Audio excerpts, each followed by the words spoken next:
إن هذا القرآن يهدي للتي هي أقوم ويبشر المؤمنين الذين يعملون الصالحات أن لهم أجرا كبيرا.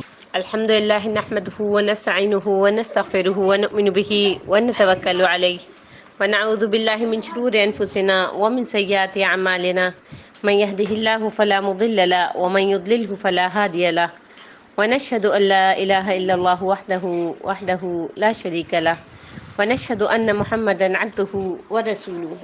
أما بعد فأعوذ بالله من الشيطان الرجيم. بسم الله الرحمن الرحيم. وعلیکم السلام ورحمۃ اللہ وبرکاتہ. تو ہم جو ابھی آج کل جو ٹاپک ڈسکس کر رہے تھے وہ کیا تھا؟ وہ تھا حضرت نوح علیہ السلام اور حضرت ابراہیم علیہ السلام کی خصوصیات کہ اللہ تبارک و تعالیٰ نے ان کو جو خصوصیت بخشی وہ کیا خصوصیت تھی کہ اللہ تبارک و تعالیٰ نے ان کو خود کو بھی نبی بنایا اور اس کے بعد ان کی اولادوں میں بھی نبوت جو ہے وہ بھیجی. ٹھیک ہے. اور اللہ تعالیٰ نے کیا کہا؟ وَجْتَبَيْنَاهُمْ وَهَدَيْنَاهُمْ إِلَىٰ صِرَاطٍ مُسْتَقِيمٍ. ہم نے ان کو برگزیدہ بھی کیا اور پھر سیدھا راستہ بھی دکھایا. اچھا، اس کے بعد والی جو آیت ہے وہ کیا تھی کہ ذَلِكَ هُدَى اللَّهِ يَهْدِي بِهِ مَن يَشَاءُ مِنْ عِبَادِهِ، کہ یہ اللہ کی ہدایت ہے اس پر اپنے بندوں میں سے جسے چاہے وہ چلا دے. یعنی انہیں اللہ کی توفیق اور اس کی ہدایت عطا فرمانے والے ذات جو ہے وہ اللہ ہی ہے. ٹھیک ہے. تو جب ہدایت کی بات آتی ہے تو اللہ تبارک و تعالیٰ نے کیا فرمایا کہ یہ ہدایت جو ہے وہ اللہ تعالیٰ کی طرف سے ہی ایک اسپیشل توفیق ہے. ٹھیک ہے. وَلَوْ أَشْرَكُوا لَحَبِطَ عَنْهُمْ مَا كَانُوا يَعْمَلُونَ. یعنی اور اگر وہ لوگ شرک کرتے تو جو عمل وہ کرتے تھے سب ضائع ہو جاتے. اس سے کیا معلوم ہوتا ہے کہ شرک کا جو معاملہ ہے وہ کس قدر شدید ہے اور کس قدر غلیظ ہے. یعنی اس کا ارتکاب کرنا گناہ عظیم میں سے ہے. جیسے کہ اللہ تبارک و تعالیٰ نے فرمایا ہے کہ وَلَوْ أَشْرَكُوا لَحَبِطَ عَنْهُمْ مَا كَانُوا يَعْمَلُونَ. اور اگر وہ لوگ شرک کرتے ہیں تو جو عمل وہ کرتے ہیں سب ضائع ہو جاتے ہیں. یعنی اس کا کیا مطلب ہوا کہ جتنے نیک کام تھے، جتنے اچھے کام تھے وہ سب کے سب ضائع ہو جاتے. ٹھیک ہے. اسی طرح کی ایک اور آیت کیا ہے؟ وَلَقَدْ أُوحِيَ إِلَيْكَ وَإِلَى الَّذِينَ مِن قَبْلِكَ لَئِنْ أَشْرَكْتَ لَيَحْبَطَنَّ عَمَلُكَ. اور بلا شبہ اے نبی آپ کی طرف اور ان پیغمبروں کی طرف جو آپ سے پہلے ہو چکے ہیں، آپ سے پہلے جا چکے ہیں، یہی وحی بھیجی گئی کہ اگر تم نے شرک کیا تو تمہارے عمل برباد ہو جائیں گے. یعنی یہ شرط ہے. ٹھیک ہے. اور شرط جو ہے وہ جواز یا وقوع کا تقاضا نہیں کرتی. اس کا مفہوم یہ نہیں ہوگا کہ یہ کام ہو کر رہے گا. یعنی کس طریقے سے؟ جیسے کہ اللہ تعالیٰ نے فرمایا نا کہ قُلْ إِنْ كَانَ لِلرَّحْمَنِ وَلَدٌ فَأَنَا أَوَّلُ الْعَابِدِينَ. کہہ دیجئے کہ اگر رحمان کی اولاد ہوتی تو میں سب سے پہلے اس کی عبادت کرنے والا ہوتا. اور ایک اور جگہ فرمایا اگر ہم چاہتے کہ کھیل کی چیزیں یعنی زن فرزند بنائے تو اگر ہم کو کرنا ہی ہوتا تو ہم اپنے پاس سے بنا لیتے. یعنی اگر ہمیں اپنے لیے بیوی یا اپنے لیے بچے جو ہے وہ تجویز کرنے ہوتے تو ہم خود ہی سے بنا لیتے. ٹھیک ہے نا. ایک اور جگہ اسی طریقے کی کیا آیت ہے؟ اگر اللہ کسی کو اپنا بیٹا بنانا چاہتا تو اپنی مخلوق میں سے جس کو چاہتا انتخاب کر لیتا. وہ پاک ہے، وہی تو یکتا بھی ہے اور غالب بھی ہے. اولئک الذین آتیناہم الکتاب والحکم والنبوہ. یہ وہ لوگ تھے جن کو ہم نے کتاب اور حکم یعنی شریعت اور نبوت عطا فرمائی. یعنی ہم نے ان پر یہ انعام فرمایا اور یہ ہماری طرف سے بندوں پر رحمت اور مخلوق کے ساتھ لطف و کرم تھا. تو جو ارشاد الہی ہے نا فَإِن يَكْفُرْ بِهَا، اگر یہ کفار ان باتوں سے انکار کریں یعنی اگر یہ نبوت کا انکار کریں، اور اس بات کا بھی احتمال ہے کہ یعنی جو ضمیر اس کا ہے اس کا مرجع جو ہے وہ تینوں چیزوں ہیں، یعنی کتاب بھی، حکم بھی، شریعت بھی اور نبوت بھی. یعنی یہ تینوں چیزیں جو ہیں وہ اس میں شامل ہوں. جیسے کہ اللہ تبارک و تعالیٰ نے فرمایا ہاں اولائی، یہ کفار اور ان سے مراد اہل مکہ ہیں، جیسے کہ حضرت ابن عباس، سعید بن مسیب، ضحاک اور کئی اور ائمہ کا یہ قول ہے کہ جو اللہ تبارک و تعالیٰ نے فرمایا ہے فقد وکلنا بها قوما لیسوا بها بکافرین، تو بے شک ہم نے ان پر ایمان لانے کے لیے ایسے لوگ مقرر کر دیے ہیں کہ وہ ان سے کبھی انکار کرنے والے نہیں ہیں۔ یعنی اگر ان نعمتوں کا یہ لوگ یعنی کفار قریش اور دیگر تمام روئے زمین کے جو عرب ہیں اور عجم ہیں اور جو کوئی بھی ہیں وہ انکار کر دیں، تو پھر ہم نے ایسے لوگ مقرر کر دیے کہ وہ ان سے کبھی انکار کرنے والے نہیں ہیں۔ یعنی کون؟ مہاجرین اور انصار، اور قیامت تک کے ان کے پیروکار، یعنی جو کہ صحابہ کرام جس طریقے سے ایمان لے کر آئے، جس طریقے سے انہوں نے سمعنا و اطعنا کہا اور اس کے اوپر عمل بھی کیا، ٹھیک ہے نا، اسی طریقے سے جو ہے وہ ان کے جو پیروکار ہوں گے یعنی ان کے ماننے والے جو ہوں گے لیسو بہا بکافرین، یعنی وہ ان میں سے کسی چیز کا انکار نہیں کرتے، ان میں سے ایک حرف کو بھی رد نہیں کرتے، بلکہ محکم و متشابہ سب کے ساتھ ایمان رکھتے ہیں۔ تو اللہ تبارک و تعالیٰ سے دعا کیا کیجئے کہ اللہ تبارک و تعالیٰ اپنے فضل سے، اپنے کرم سے، اپنے لطف سے، اپنے احسان سے ہمیں بھی ان بندوں میں شامل کر دے، ٹھیک ہے۔ تو پھر اللہ تعالیٰ نے اپنے بندے اور رسول یعنی حضرت محمد صلی اللہ علیہ وسلم کو مخاطب کرتے ہوئے کیا فرمایا؟ اولئک، یہ وہ لوگ ہیں، یعنی جو مذکورہ انبیاء، ہم نے انبیاء کا جتنوں کا ذکر پڑھا ہے، جتنوں کے نام ابھی ہم نے اس سے پہلے والی آیت میں ذکر کیے تھے، ان کے وہ آباء و اجداد، اولاد اور بھائی جن کی ان کی طرف نسبت کی گئی ہے، ان کے لیے اللہ تعالیٰ کیا فرما رہے؟ الذین ھدی اللہ، جن کو اللہ تعالیٰ نے ہدایت دی، یعنی یہی لوگ ہیں جو اہل ہدایت ہیں، ان کے سوا اور لوگ اہل ہدایت نہیں ہیں۔ فَبِہُدَاهُ مُقْتَدِیٰ، یعنی انہی کی اقتداء کی جائے اور انہی کی اتباع کی جائے، انہی کے جو ان کا جو طور طریقہ ہے اسی کے مطابق سے انسان چلے۔ تو یہ حکم جو ہے رسول اللہ صلی اللہ علیہ وسلم کے لیے ہے، اور آپ امت کے لیے، جو آپ کی امت ہے ان کے لیے یہ سارے احکامات جو ہیں وہ آئے ہیں، ٹھیک ہے نا، کہ اقتداء کس کی کرنی ہے، شریعت کس کی ماننی ہے، کہ جو نبی کریم صلی اللہ علیہ وسلم حکم دیتے ہیں، جو نبی کریم صلی اللہ علیہ وسلم نے کر کے دکھایا، جس بات پہ نبی کریم صلی اللہ علیہ وسلم کے سامنے جو عمل ہوا اور وہ خاموش رہے، وہ سب کے سب جو ہے وہ اس میں شامل ہیں۔ حضرت مجاہد رحمۃ اللہ علیہ نے حضرت ابن عباس سے پوچھا کہ کیا سورۃ صاد میں سجدہ ہے؟ تو انہوں نے فرمایا ہاں۔ پھر انہوں نے وَوَهَبْنَا لَهُ إِسْحَاقَ وَيَعْقُوبَ سے لے کے فَبِهُدَاهُ مُقْتَدِیٰ یہاں تک کی جو ہے آیات تلاوت فرمائی، اور فرمایا وہ بھی انہی میں سے ہے، ٹھیک ہے۔ تو جو حضرت ابن عباس سے جب اس آیت کی تفسیر کے بارے میں پوچھا گیا تو انہوں نے کیا فرمایا کہ تمہارے نبی صلی اللہ علیہ وسلم بھی انہی لوگوں میں سے ہیں جن کی اقتداء کرنے کا حکم دیا گیا ہے، ٹھیک ہے نا، یعنی تمام انبیاء کا ذکر کیا گیا اور پھر نبی کریم صلی اللہ علیہ وسلم، یعنی ارشاد الہی کیا ہے؟ قُل لَا أَسْأَلُكُمْ عَلَيْهِ أَجْرًا، کہہ دیجئے کہ میں تم سے اس قرآن کا صلہ نہیں مانگتا۔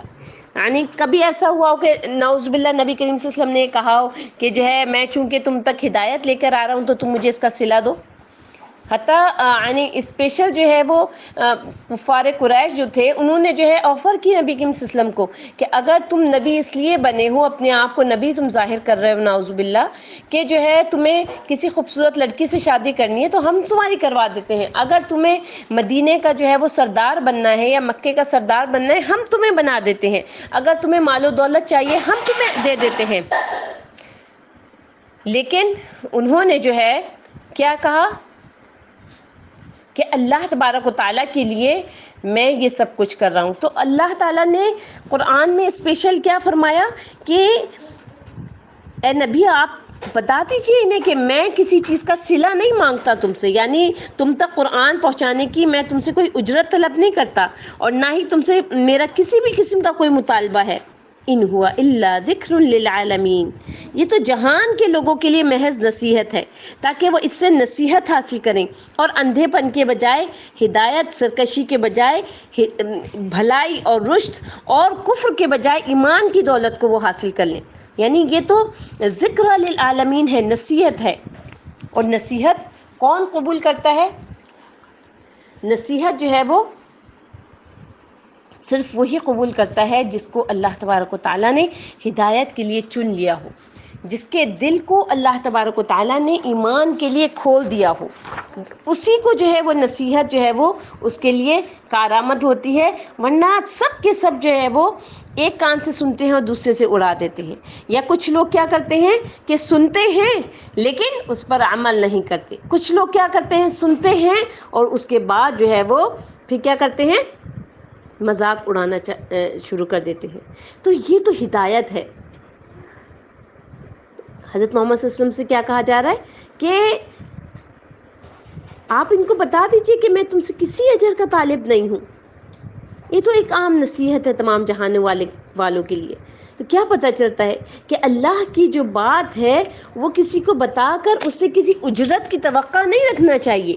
یہ نہیں سوچنا چاہیے کہ میں آپ کو اللہ کی بات بتاؤں تو آپ مجھے کوئی اجرت دیں، آپ مجھے اس کا کوئی معاوضہ دیں۔ کسی شکریہ کی بھی توقع نہیں رکھنی چاہیے، کسی تعریف کے لیے بھی کان نہیں کھڑے ہونے چاہیے، بلکہ اس کام کو صرف اور صرف اللہ کی خاطر کرنا چاہیے۔ اور جو ایسا کرتا ہے اللہ سبحانہ وتعالیٰ اس کا بدلہ ضرور اس کو عطا کرتے ہیں۔ جیسے اللہ تعالیٰ نے بتایا نا کہ اس اخلاص کا بدلہ ابراہیم علیہ السلام کو بہترین شکل میں عطا کیا گیا، جس کا سلسلہ صدیوں پر محیط ہے۔ یعنی ہم عام طور پر کیا چاہتے ہیں، ہم عام طور پہ چاہتے ہیں نا کہ ہم نے کوئی کام کیا ہے تو انسٹنٹ ریوارڈ ہمیں مل جائے۔ آپ یہ دیکھیے کہ یہاں صدیوں پر ریوارڈ محیط ہوا ہے، ایک کے بعد ایک پیغمبر اللہ تبارک و تعالیٰ بھیج رہے ہیں، ایک کے بعد ایک پیغمبر ریوارڈ کے طور پہ بھیج رہے ہیں اللہ تبارک و تعالیٰ۔ ٹھیک ہے، تو اللہ تعالیٰ سے صلے کے لیے جلدی مت کیا کیجیے۔ ہاں، اگر دنیا میں ہی آپ کی کسی کام کی کوئی تعریف کر رہا ہے، چاہے وہ آپ کے منہ پہ ہی تعریف کر رہا ہے، تو یہ اللہ تبارک و تعالیٰ کی طرف سے انعام ہوتا ہے۔ لیکن آپ کے اندر اس بات کی طلب نہیں ہونی چاہیے کہ میں نے کوئی کام کیا ہے تو مجھے اس کے بدلے میں کوئی صلہ ملے۔ لوگوں سے کبھی بھی صلہ مت مانگیے۔ اسی لیے اللہ تبارک و تعالیٰ نے کیا کہا کہ جب انسانوں کی طرف ہی دیکھنا شروع کر دیتے ہیں، اپنے جیسے انسانوں کی طرف ہی دیکھنا شروع کر دیتے ہیں، تو پھر میں ان کو ان کے ہی حوالے کر دیتا ہوں کہ ٹھیک ہے پھر تمہارا معاملہ اور اس انسان کا معاملہ۔ اور آپ کو پتہ ہے کہ انسان کے ساتھ میں کیسے سلوک کرتا ہے کہ اللہ نے خود، جس رب نے ہمیں تخلیق کیا ہے، اس نے خود کیا فرمایا؟ اس نے فرمایا کہ اگر میں رزق دینے کا معاملہ انسانوں کے حوالے کر دیتا تو وہ دنیا میں کسی کو ایک گھونٹ پانی بھی نہیں پینے دیتا۔ تو ان انسانوں سے ہم کیا توقع رکھ سکتے ہیں؟ اس لیے صلہ صرف اللہ تعالیٰ سے چاہیے۔ کوئی بھی اچھا کام کیا ہے، کسی بھی قسم کی آپ نے نیکی کا کام کیا ہے یا دنیاوی آپ نے کسی کے لیے کوئی بھی آسانی پیدا کی ہے، کوئی بھی آپ نے اس کا کسی بھی قسم کا کام کر دیا ہے دنیاوی، تو اس کی طرف صلے کے لیے نہ دیکھیے۔ لیکن جب آپ کا کام کسی نے کیا ہے، جب آپ کے لیے کسی نے آسانی پیدا کی ہے، جب آپ کی کسی نے مشکل حل کی ہے، تو اللہ تعالیٰ نے کیا فرمایا ہے کہ من لم یشکر الناس لم یشکر اللہ۔ جو انسانوں کا شکر نہیں ادا کرتا وہ اللہ تعالیٰ کا بھی شکر ادا نہیں کرتا۔ تو پھر آپ نے ان لوگوں میں شامل ہونا ہے جو انسانوں کا شکر ادا کرنے والے ہوتے ہیں، یعنی انسانوں کا شکریہ ضرور ادا کیجیے۔ یہ دو عادتیں بہت بہترین ہیں جو کہ بہت کم لوگوں میں پائی جاتی ہیں۔ ایک تو یہ کہ آپ کے ساتھ کسی نے بھلائی کی ہے، جو دوسرا جو بندہ ہوتا ہے جس کے ساتھ بھلائی کی جاتی ہے وہ ایسا بیہیو کرتا ہے کہ جسے یہ تو کوئی خاص کام ہی نہیں تھا، اگرچہ وہ اس کو پتہ ہے، دل ہی دل میں پتہ ہے کہ اس کے ساتھ ایک بہت بڑی مہربانی والا کام ہو چکا ہے، اس کو فیور دی جا چکی ہے، لیکن صرف اس لیے کہ ایسا نہ ہو کہ اگلا یہ سمجھنے لگے کہ اچھا اس نے کوئی بہت اچھا کوئی بڑا کام کیا ہے، دوسری دفعہ وہ بھی مجھ سے فیور مانگے گا۔ اس چکر میں ہم جو ہے وہ اگلے بندے کا شکریہ بھی ادا نہیں کرتے، ہم اس کو چند جملے کہہ کے خوش بھی نہیں کرتے۔ اسی طریقے سے ایک اور غلط عادت ہمارے اندر کیا ہوتی ہے کہ ہمیں جب کوئی ہمارا کام کرتا ہے تو آپ اپنی طرف سے ضرور کوشش کیجئے کہ اس کو کچھ عطا کریں، کچھ بھی عطا کریں، لیکن ضرور کوشش کریں۔ یہ والی عادت بھی بہت کم لوگوں میں پائی جاتی ہے۔ زیادہ سے زیادہ لوگوں کی کیا عادت ہوتی ہے کہ ہمارا کام نکل جائے اور ہمیں کچھ دینا نہ پڑے، حالانکہ وہی کام اگر آپ باہر سے کروا رہے ہوتے ہیں تو آپ پے کر رہے ہوتے ہیں، لیکن کوئی اپنا کرتا ہے تو ہمارے منہ سے شکریہ کے لفظ بھی نہیں نکلتے، ہمارے منہ سے چند جملے بھی نہیں نکلتے اس کے لیے، کچھ پے کرنا تو بہت دور کی بات ہے۔ تو آپ ضرور دیجئے، کچھ نہ کچھ دیجئے، تحفتاً دے دیجئے۔ یہ ایک مؤمنین کی بہترین عادتوں میں سے ایک عادت ہے کہ وہ ان کے ساتھ جب کوئی بھلائی کرتا ہے تو وہ اس کی جزا ضرور دیتے ہیں، ٹھیک ہے۔ اچھا، تو اس میں جو ہے اس آیت میں اللہ تبارک و تعالیٰ نے اجر کے متعلق بتایا کہ نبی کریم صلی اللہ علیہ وسلم سے کہا گیا کہ آپ ان کو بتا دیجئے کہ میں اس چیز کا کوئی صلہ تم سے نہیں مانگتا ہوں، ٹھیک ہے۔ آگے کیا فرمایا جا رہا ہے؟ وَمَا قَدَرُ اللَّهَ حَقَّ قَدْرِهِ، اور انہوں نے اللہ کی قدر نہیں کی جس طرح اس کی قدر کرنے کا حق ہے۔ اذ قالوا ما انزل اللہ علی بشر من شیء، جس وقت انہوں نے کہا اللہ نے کسی بشر پر کوئی چیز نازل نہیں کی۔ قل من انزل الکتاب الذی جاء بہ موسیٰ، کہہ دیجئے پھر وہ کتاب کس نے نازل کی تھی جسے موسیٰ لائے تھے؟ نورا وہدی للناس، نور و ہدی، نور بھی ہے اور ہدایت بھی ہے، کس کے لیے؟ روشنی اور ہدایت کس کے لیے؟ للناس، تمام انسانوں کے لیے۔ تجعلونہ قراطیس تبدونہا، جسے تم متفرق اوراق میں نقل کرتے ہو۔ وتخفون کثیرا، اس میں سے کچھ تم ظاہر کرتے ہو اور بہت کچھ چھپا لیتے ہو۔ وَعُلِّمْتُمْ مَا لَمْ تَعْلَمُوا أَنْتُمْ وَلَا آبَاؤُكُمْ، اور اس کتاب کے ذریعے سے تمہیں وہ علم دیا گیا جو تمہیں معلوم نہ تھا۔ قُلِ اللَّهُ، اور نہ تمہارے باپ داداؤں کو معلوم تھا، کہہ دیجئے وہ اللہ نے نازل کیا ہے۔ ثُمَّ ذَرْهُمْ فِي خَوْضِهِمْ يَلْعَبُونَ، پھر انہیں ان کے حال پر چھوڑ دیجئے۔ یعنی ان آیات کے شروع میں اللہ تبارک و تعالیٰ نے کیا فرمایا کہ انہوں نے اللہ تعالیٰ کی قدر نہیں کی، یعنی اللہ تعالیٰ کا بہت غلط اندازہ لگایا، یعنی قدر ہی نہیں کی جیسے قدر کرنے کا حق تھا، جیسے اللہ تبارک و تعالیٰ کی قدر کرنے کا حق تھا۔ اب اللہ تعالیٰ کی قدر کیا ہے؟ کیا سمجھتے ہیں آپ کہ اللہ تبارک و تعالیٰ کی قدر کس طریقے سے کی جاتی ہے؟ کیا کون سی وہ قدر ہے جو کہ ہم نے اپنی زندگیوں میں چھوڑ رکھی ہے، ہمیں پتہ ہی نہیں ہے کہ اللہ تبارک و تعالیٰ کو کس طریقے سے پہچاننا ہے، اللہ تبارک و تعالیٰ کو کس طریقے سے رب ماننا ہے، کس طریقے سے جو ہے وہ اس پر ایمان لے کر آنا ہے۔ کیا ہم صرف جب یہ جملہ کہہ دیتے ہیں لا الہ الا اللہ، کیا یہ واقعی ایک کلمہ ہے کہ جس کو ہم نے اپنے زبانوں سے ادا کر دیا اور اس کے بعد اس کا حق ادا ہو گیا؟ نہیں پیاری بہنوں، اگر ہم نے اپنی زبان سے کہا ہے لا الہ الا اللہ، یعنی نہیں ہے کوئی معبود مگر اللہ، تو اس کا حق ادا کرنا ہے۔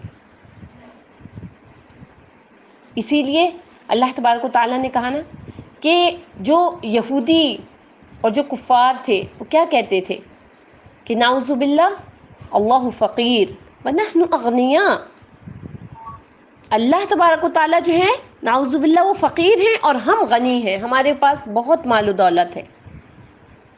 یعنی انہوں نے اللہ تعالیٰ کی قدر کو نہیں پہچانا۔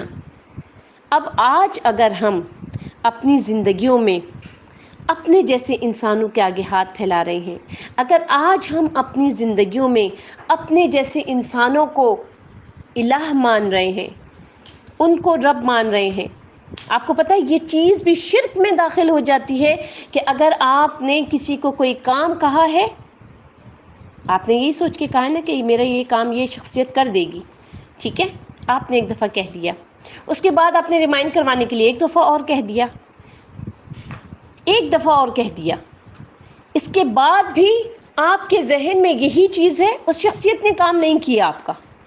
عموماً ہوتا ہے نا ایسا کہ آپ کسی کو کوئی کام کہتے ہیں 2-3 دفعہ آپ اس کو ریمائنڈ بھی کروا دیتے ہیں، وہ نہیں کرتا۔ اس کے باوجود اگر آپ کے ذہن میں یہ چیز ہے کہ یہی شخصیت میرا کام کر سکتی ہے، تو آپ شرک میں داخل ہو گئے، کہ آپ نے یہ سوچ لیا کہ نعوذ باللہ اللہ تعالیٰ نے تو کرنا نہیں ہے، بلکہ یہ جو بندہ ہے اس کے ہاتھ میں ہے کہ وہ یہ کام کرے۔ تو جب ہم عموماً ہماری یہی سوچ ہوتی ہے، جب ہم یہی سوچ جو ہے وہ اپلائی کر رہے ہوتے ہیں اپنے عام، جو ہمارے عام جو بالکل صبح شام جو ہمارے عام زندگی کی چھوٹی چھوٹی سی باتیں ہوتی ہیں، ڈیلی روٹین کی جو عام ہمارے معاملات ہوتے ہیں، ہمارے غم ہوتے ہیں، ہماری مشاکل ہوتی ہیں، ہماری پریشانیاں ہوتی ہیں، وہ ہم جو ہے ہر اس میں، ہر مسئلے میں، ہر پریشانی میں انسانوں کو ڈھونڈ رہے ہوتے ہیں، فلاں یہ کام کر دے گا، فلاں یہ کام کر دے گا، اور ہم اس چیز میں اتنا آگے بڑھ جاتے ہیں نعوذ باللہ کہ ہمیں لگتا ہے کہ بس یہی شخصیت ہمارا یہ کام کر سکتی ہے۔ تو پیاری بہنوں، یہ شرک میں داخل ہو جاتا ہے۔ وما قدر اللہ حق قدرہ، قدر ہی نہیں پہچانی، اللہ تعالیٰ کو نہیں پہچانا جیسا کہ اس کے قدر کرنے کا حق تھا۔ جب اس نے کہا ہے امن یجیب المضطر اذا دعاہ، کون ہے جو کہ مضطر کی، جو کہ پریشان ہوتا ہے، جو کہ مشکل میں ہے، جس کے کام نہیں ہو رہے، اس کی دعاؤں کو سننے والا کون ہے؟ وہی رب ہے۔ وَإِذَا سَأَلَكَ عِبَادِي عَنِّي فَإِنِّي قَرِيب، جب میرے بندے عبادی کہا، یہ نہیں کہا کہ کوئی بھی انسان، نہیں، وَإِذَا سَأَلَكَ عِبَادِي، جب میرے بندے میرے متعلق پوچھیں تو ان سے کہہ دو میں قریب ہوں، اجیب دعوت الداعی اذا دعان، میں جواب دیتا ہوں، جب وہ مجھ سے سوال کرتے ہیں میں جواب دیتا ہوں۔ ہاں کبھی ایسا ہوتا ہے کہ ہمارے لیے کوئی چیز بہتر نہیں ہوتی، اللہ تعالیٰ اس کو تھوڑا سا آگے کر دیتا ہے۔ اس کے لیے میں ایک چھوٹی سی مثال آپ کو دے کر اپنے اس درس کا اختتام کروں گی کہ حضرت موسیٰ علیہ السلام نے دعا مانگی تھی۔ پیاری بہنوں، دعا مانگ کے یہ نہ سوچا کیجئے کہ ابھی ہمارے ہاتھ گرے ہیں اور ابھی یہ دعا قبول ہو جائے گی۔ حضرت موسیٰ علیہ السلام نے فرعون کے اوپر بد دعا کی تھی اور دعا مانگی تھی، لیکن اللہ تبارک و تعالیٰ نے ان سے کیا کہا کہ تمہاری دعا قبول کر لی گئی ہے، قبول بھی ہو گئی۔ اس کا بھی پتہ چل گیا۔ اثر کب نظر آیا؟ 40 سال کے بعد، 40 سال کے بعد جو ہے وہ اس کا اثر نظر آیا۔ اور بعض مفسرین کہتے ہیں اس 40 سال کے وقفے کی کیا وجہ تھی کہ جو فرعون کی ماں تھی وہ اس کے لیے دعا کرتی تھی، فرعون کی ماں اس کے لیے دعا کرتی تھی، اس لیے حضرت موسیٰ کی دعا قبول نہیں ہوئی۔ تو آپ یہ دیکھیے اللہ تبارک و تعالیٰ کے جو سسٹم ہے، وہ جو نظام چلا رہا ہے وہ اتنا عجیب ہے۔ بس آپ نے جب کہہ دیا کہ ہم نے اس کو رب مان لیا ہے تو اس کو رب مان لیجئے، وہ یقیناً آپ کی بھلائی کے لیے، آپ کی بہترین زندگی کے لیے، جو کچھ آپ کے ساتھ ہو رہا ہے یہی ہونا سب سے بہترین تھا۔ جس طرح کی زندگی آپ گزار رہے ہیں یہی آپ کے لیے سب سے بہترین تھا، اس چیز کے اوپر یقین کر لیجئے۔ کل انشاءاللہ اسی موضوع پر ہم دوبارہ بات کریں گے۔ اللہ تبارک و تعالیٰ سے دعا ہے کہ اللہ رب العالمین احکم الحاکمین ہمارے تمام گناہوں کو معاف فرما دے، اور اللہ تبارک و تعالیٰ ہمیں اس بات کی توفیق عطا فرما دے کہ ہم اس رب کی قدر کو پہچان لیں۔ کہیں ایسا نہ ہو کہ ہماری زندگیاں گزر جائیں اور جس وقت منکر نکیر ہم سے سوال کریں من ربک، کون تھا تمہارا رب، تو ہم جو ہے اس بات کا جواب نہ دے سکیں۔ اللہ تعالیٰ سے بہت دعا کیا کیجئے کہ یا رب العالمین یا احکم الحاکمین ہمارے گناہوں سے درگزر فرما دیجئے، اور ہم سب کو ایک ساتھ انشاءاللہ اپنے عرش کے سائے تلے جگہ دے دیجئے گا۔ یا رب العالمین بہت گناہگار ہیں لیکن یا اللہ تیرے بندے ہیں، یا اللہ آپ ہمیں اپنے بندوں میں شامل کر لیجئے۔ سبحان ربک رب العزت عما یصفون وسلام علی المرسلین والحمد للہ رب العالمین۔ السلام علیکم ورحمۃ اللہ وبرکاتہ۔